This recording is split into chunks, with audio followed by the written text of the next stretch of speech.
Whether you are someone who is new to manifestation or someone who has intentionally manifested something, sometimes you unconsciously put conditions on your manifestation. It is a very common thing that I have noticed among people. I too did it in my initial days. I will tell you a way to recognize if you are putting conditions on your manifestation.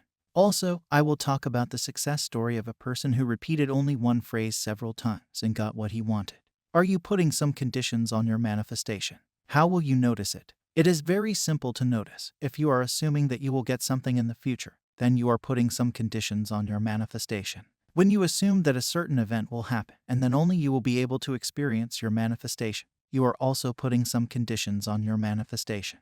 When you are thinking of the desire rather than the state of having it, you are also putting on the conditions. When your inner talk is always from a state of not having it, you are also putting conditions on your manifestation and delaying it.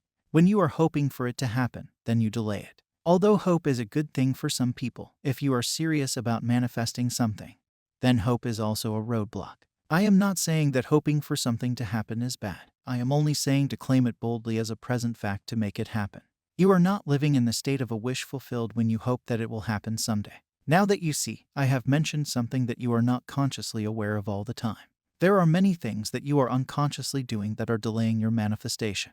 But don't worry, all of these things have one simple solution. When you apply this solution, you get whatever you want, irrespective of your circumstances.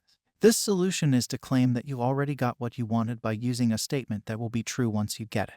To simplify it, you have to make a single affirmation. This affirmation must be in present tense and should convey the message that you already have what you wanted. Suppose you wanted a car. Your statement would be, I have a reliable, beautiful car. Suppose you want to manifest a specific person. Your statement would be, I am in a healthy, loving, committed relationship with X, Y, and Z person. Suppose you want the house of your dreams. Your statement would be, I live in this beautiful house that I have always wished for. If you notice, all these statements are in the present tense, which implies that you already have what you wanted.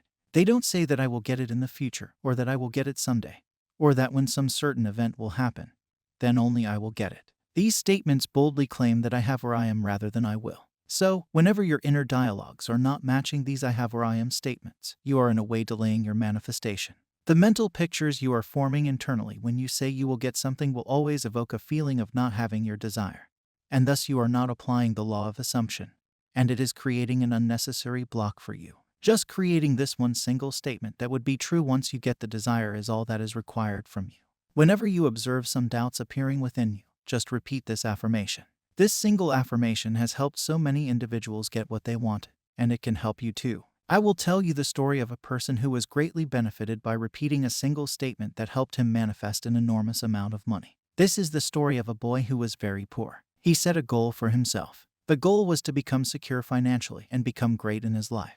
So, he wrote down a single affirmation that was, I have a lavish, steady, dependable income, consistent with integrity and mutual benefit.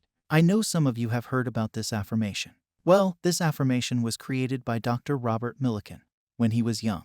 He repeated this statement for 16 hours, and he didn't even have a glass of water for these 16 hours. Well, I am not saying that you have to repeat a statement for 16 hours without having any water. All that I am telling you is that he did it. He did it till the feeling of greatness and security crowded all other thoughts out of his consciousness. He didn't do it because someone told him to do it for 16 hours. He did it until he felt satisfied within himself, until it changed him internally. He did so until his internal concept of himself changed. Now, for some of you, it can take only 1 hour or 2 hours. Maybe it can take 24 hours for some or even 50 hours. So, it is not like repeating a statement for several hours. It is about getting into the feeling of the wish being fulfilled. It is about changing your concept of yourself. It is about boldly claiming and accepting this new state as true even if your senses are denying it. An assumption, though false to the outer world, if persistent, will harden into fact. So, who you are right now. If you say you are weak and poor, or if you say you are unlovable and unworthy, this is your assumption. You are assuming this about yourself. This assumption was accepted by you at a point in time that has now become true for you. In every situation, you are constantly focused on being unlovable and unworthy. So, what do you want? Is it a new home, a specific person, a car, or an increase in income? Whatever it is, just claim that you have it in the present moment. Claim that you are the one that you want it to be. Claim it in the present tense, and it will become a reality for you. With this, I wish you all the best for your manifestation. If you do it consistently and become brazenly impudent, you will surely get the thing you desire. Subscribe because I post these videos regularly. I will meet you with another golden nugget. Happy manifesting.